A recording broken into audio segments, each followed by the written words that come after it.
Bismillahirrohmanirrohim. Assalamualaikum warahmatullahi wabarakatuh. Apa kabar adik-adik kelas 9 di mana saja kalian berada? Alhamdulillah kita bisa bertemu kembali dalam pembelajaran IPS kelas 9 pada semester 2 saat ini.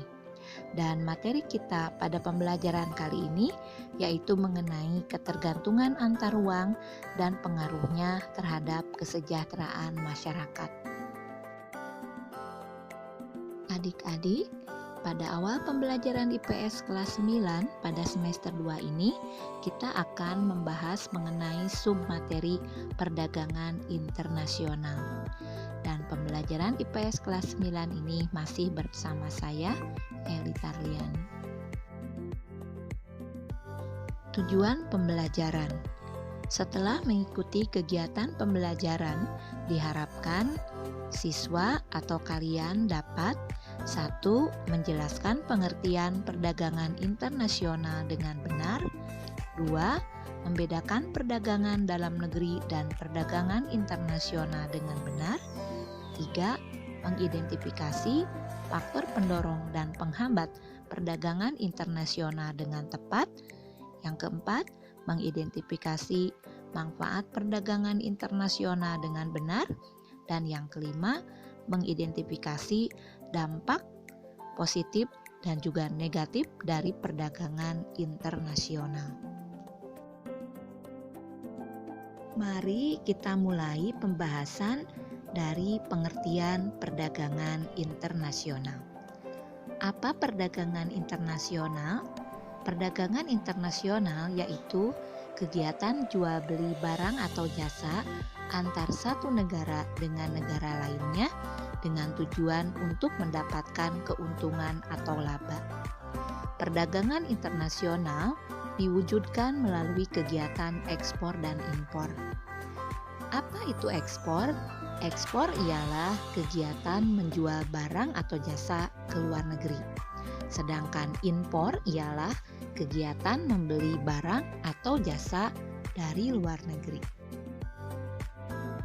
Adik-adik, pada pembelajaran IPS kelas 8, kalian sudah mempelajari mengenai materi perdagangan antar daerah atau antar pulau yang disebut juga dengan perdagangan dalam negeri.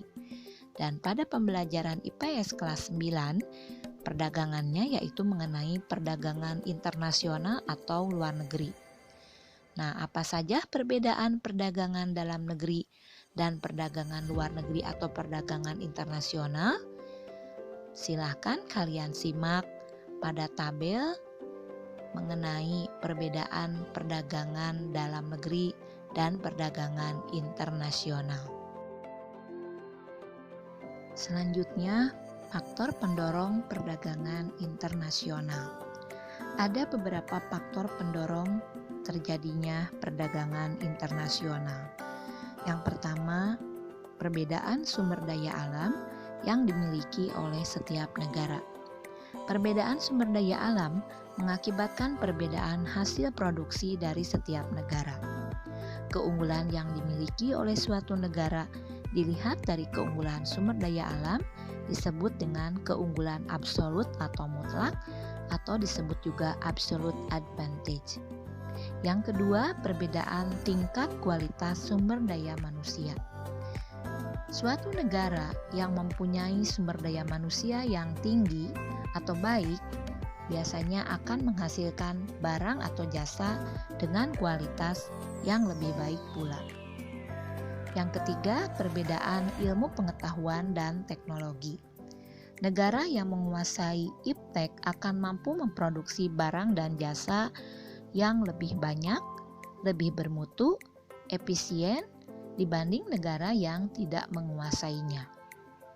Ilmu pengetahuan dan teknologi dapat menghemat biaya produksi, jumlah barang, dan kualitas barang.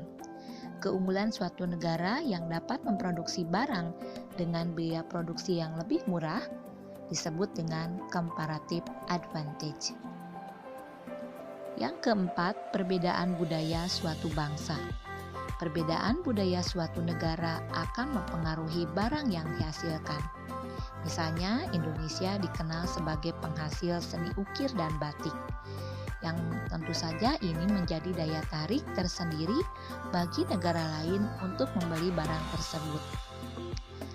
Berikutnya, perbedaan lainnya yaitu diantaranya mengenai perbedaan harga barang, perbedaan upah dan biaya produksi, serta perbedaan selera dari konsumen. Berikutnya, faktor penghambat perdagangan internasional. Yang pertama, perbedaan nilai mata uang. Pada umumnya, negara eksportir akan meminta pembayaran kepada negara pengimpor dengan memakai mata uang negara pengekspor. Apabila nilai mata uang negara eksportir lebih tinggi dari negara importir, hal ini akan mengakibatkan negara pengimpor harus menambah pengeluarannya. Oleh karena itu, untuk melancarkan proses perdagangan internasional, perlu adanya penetapan mata uang internasional yang diterima oleh setiap negara. Yang kedua, pemberlakuan kebijakan perdagangan oleh pemerintah.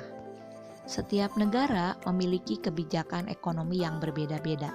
Terkadang kebijakan yang diterapkan dapat menjadi faktor penghambat perdagangan internasional. Contohnya adalah pembatasan jumlah impor. Yang ketiga, kebijakan lembaga ekonomi regional atau internasional. Misalnya diberlakukannya politik dumping. Politik dumping adalah kebijakan menjual barang dengan harga di luar negeri lebih murah daripada di dalam negeri. Penerapan politik dumping dilakukan sebagai upaya untuk melindungi usaha dan industri dari gempuran barang impor yang harganya lebih murah. Apabila hal tersebut dibiarkan, maka akan membahayakan produk domestik dalam negeri itu sendiri. Berikutnya, yang keempat, konflik dan peperangan. Apabila kondisi keamanan suatu negara tidak stabil, seperti adanya peperangan, kerusuhan, dan sebagainya, negara lain akan merasa takut untuk melakukan perdagangan dengan negara tersebut. Akibatnya, mereka akan beralih ke negara yang lebih aman. Yang kelima, menurunnya tingkat kesejahteraan suatu negara. Menurunnya tingkat kesejahteraan suatu negara yaitu adanya tingkat pengangguran dan kemiskinan yang makin tinggi.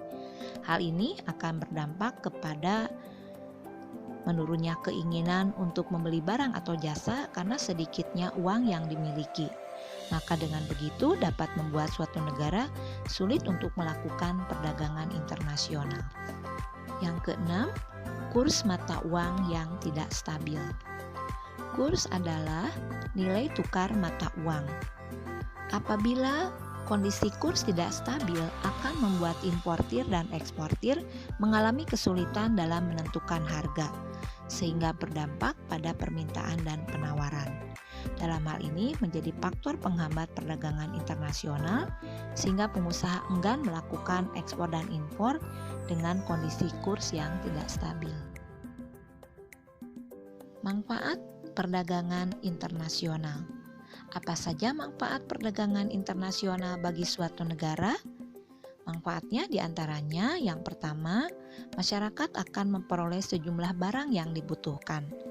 Yang kedua, mendapatkan harga yang lebih murah daripada barang tersebut diproduksi oleh sendiri. Yang ketiga, melaksanakan kegiatan ekspor dan impor. Yang keempat, menambah devisa negara dari hasil ekspor tersebut. Yang kelima, melakukan alih teknologi dari negara lain. Yang keenam, mempercepat pertumbuhan dan pembangunan ekonomi.